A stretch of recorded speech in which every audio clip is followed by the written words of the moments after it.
We come to the last slot of the day, very important slot, the question of labour. And we have firstly Mr. Rafeef Ziadah to come forward, please, who will be discussing the question of policy with regard to Palestinian labour. Oh, it's a lady, I beg your pardon. Madame Rafeef, thank you, please forgive me. I won't say Madam Chair, don't worry. Okay. I don't mind, you can call me Madam Chair. A lot of my friends do.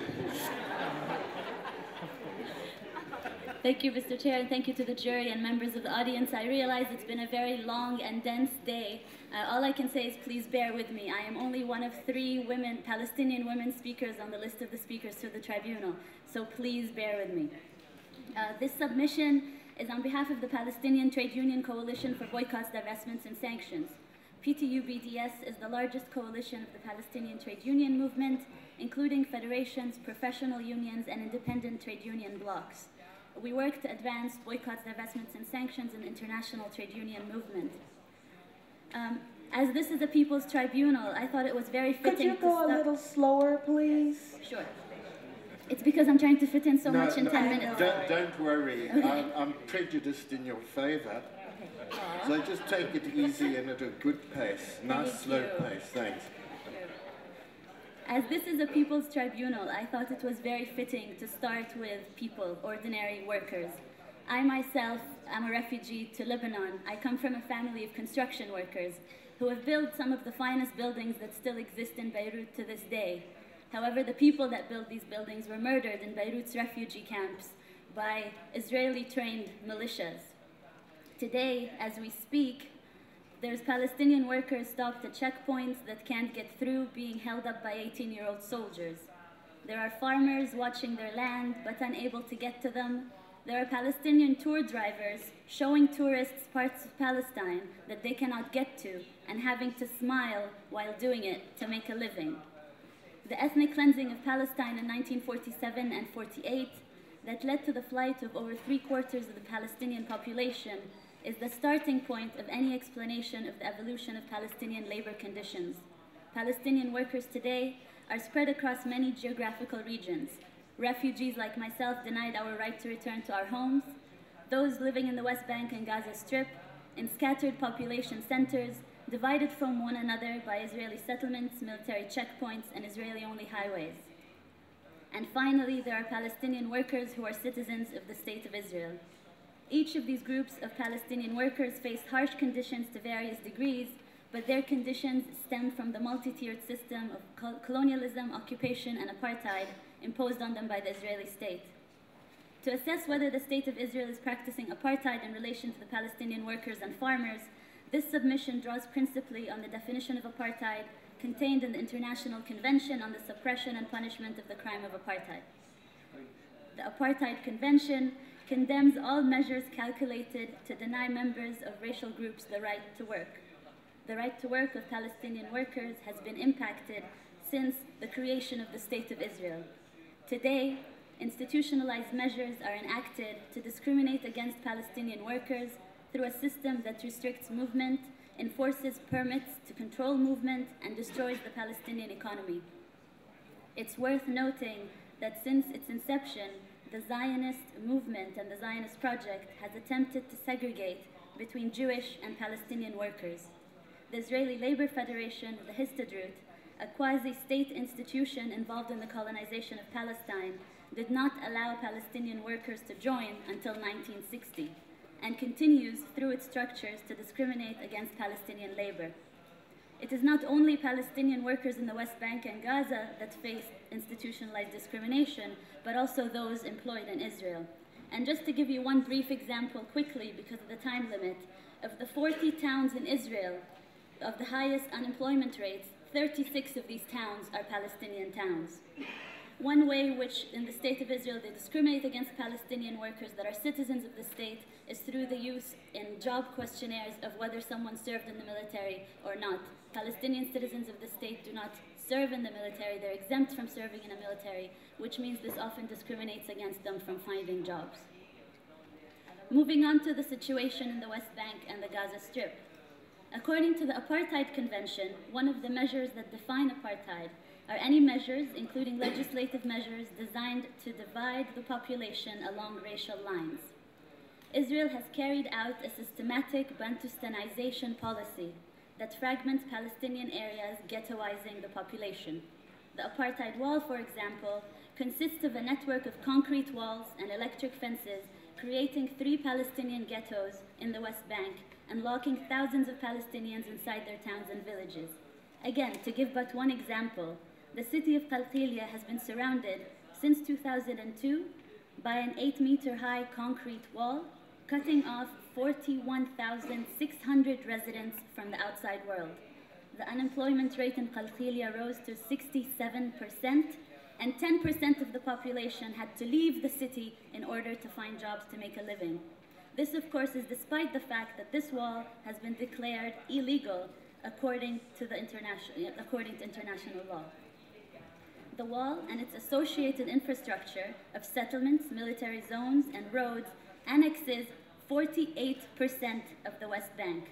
This leaves Palestinians with 12% of historic Palestine. And by the way, just to make the comparison, under South African apartheid, the indigenous population was supposed to be left with 13% of historic South Africa. Israel has also pursued a policy of economic integration and control over the Palestinian economy, including a range of measures designed to appropriate natural resources, redirect Palestinian labor to foster economic dependence on Israel, and integrate capital markets. Israel's wall, Israeli-only roads, a system that links the West Bank and segregates it through settlements with metropolitan Israel, its control of Palestinian water resources, even electricity, the collection of taxes, which now it's saying it wants to withhold from the Palestinian Authority. And by the way, when Israel withholds Palestinian taxes, it means that Palestinian workers do not actually receive their paychecks at the end of the month. That's what it practically means to Palestinian workers when they withhold these taxes. All of these things mean that Israel fully controls the Palestinian economy, despite what they might say. There is, of course, also the control of movement. The permit system is designed to control the ability of Palestinians to live on a daily basis. According to Article 2 of the Convention on Apartheid, it includes measures preventing participation in political life, social, economic, and cultural life, and preventing full development by denial of basic human rights and freedoms. The right to move is one of those basic rights and freedom. The main form of control and regulation of Palestinian workers is through a permit system. In 2002, with the construction of the wall, farmers and agricultural workers were increasingly blocked from reaching their fields, while other workers, especially around Jerusalem, find themselves unemployed because now the wall has cut them from their places of work. In Gaza, where the Israeli siege has sealed off the territory completely, the situation is even worse. 60% of the population are now living under the poverty line, and unemployment rates are at 38%, but they are at 60% when it comes to youth. There's constant bombardment, of course, as many other speakers have said, coupled with prohibition of transport and raw materials.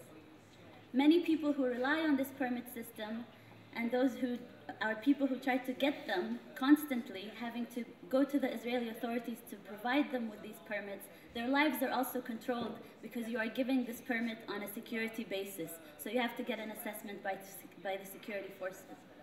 The wall and settlements have also created a situation where farmers are also forced to obtain permits and and say that they have a connection to the land in order to be able to farm their lands. So very often they will not be given these permits. If they are given these permits, it's only through certain periods of time.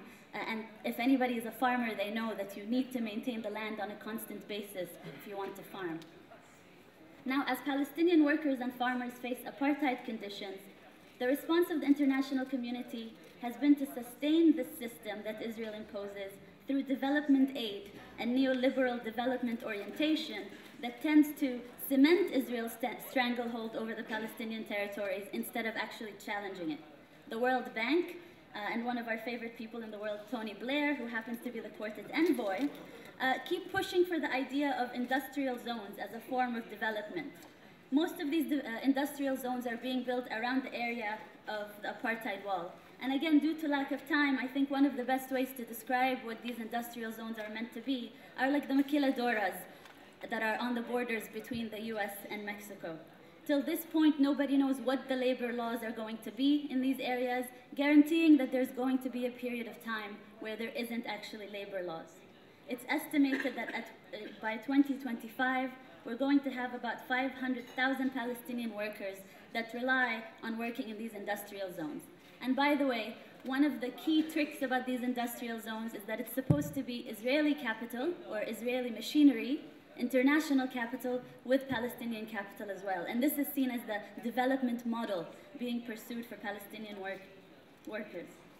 The zones effectively will ensure that there's going to be cheap Palestinian labor that's only there for the manufacture of Israeli products or Israeli money involved in the production of the products that will in turn be sold back into the Palestinian economy. In the end, this will all consolidate the Palestinian Bantustan regime that Israel is imposing in the West Bank and Gaza, and ensure Palestinians will remain nothing more than a pool of cheap labor controlled by Israel. Resistance can be punished by closures and the devastation of the economy. Palestinian workers have always been at the forefront of the Palestinian struggle for justice, freedom, and equality. It is Palestinian working families that are most affected by Israeli apartheid, colonialism, and occupation.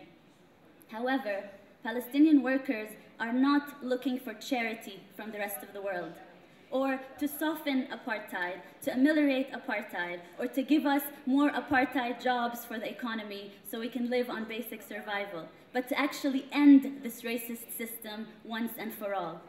That is why the Palestinian Trade Union Coalition for BDS was formed to unequivocally respond to the key question of this tribunal, that yes, Israel does fit the definition of apartheid under international law, and it is time that all trade unions, civil society, just as we are doing now, work to end this apartheid system, just as we helped to end political apartheid in South Africa. Thank you.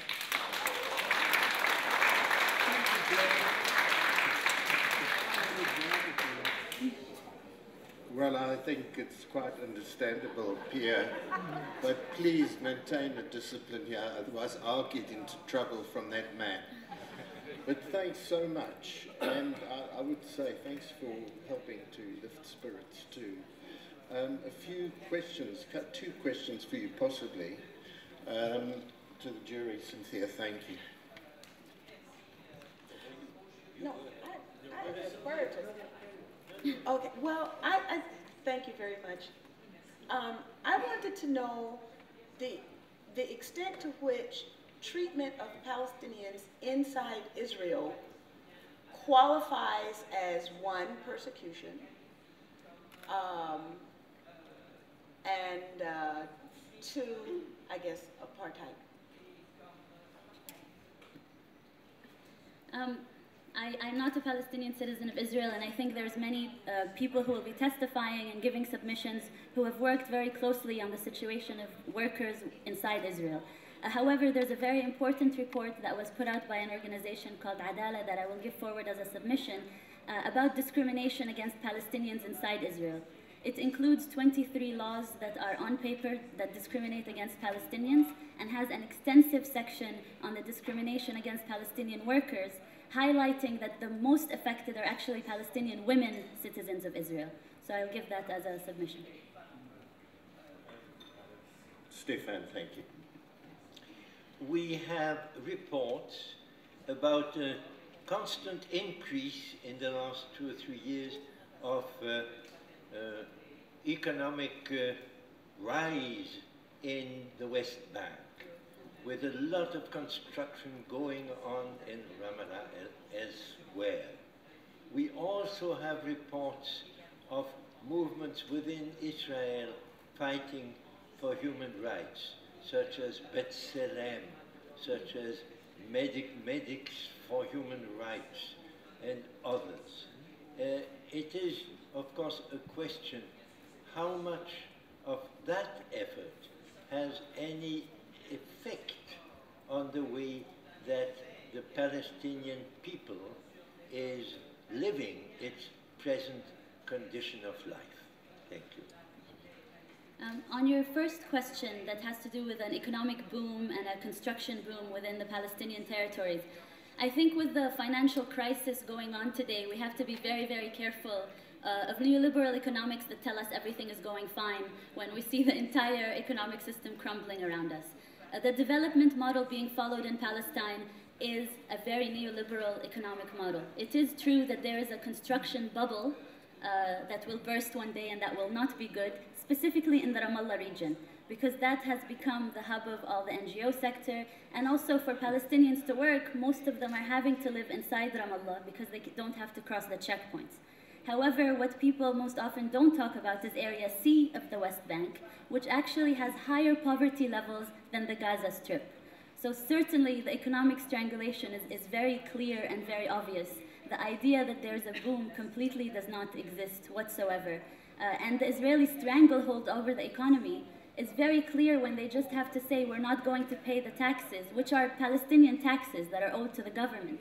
But when Israel can withhold those, and then the Palestinian Authority is in economic crisis and can't even pay its salaries, it's clear who's in control of the economic situation. Regarding your other question about Israeli human rights organizations, there is an increasing number. Within the Palestinian Boycott National Committee, we work with a group called Boycott from Within, Israelis that are boycotting and calling for a boycott of the Israeli state.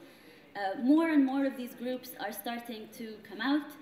A lot of Israeli youth is starting to understand that the situation is untenable, that Israeli apartheid is affecting their humanity as well as affecting Palestinians. We stand in solidarity with them in their struggle, and they're standing very much in solidarity with the call for boycotts, divestments, and sanctions from Palestine.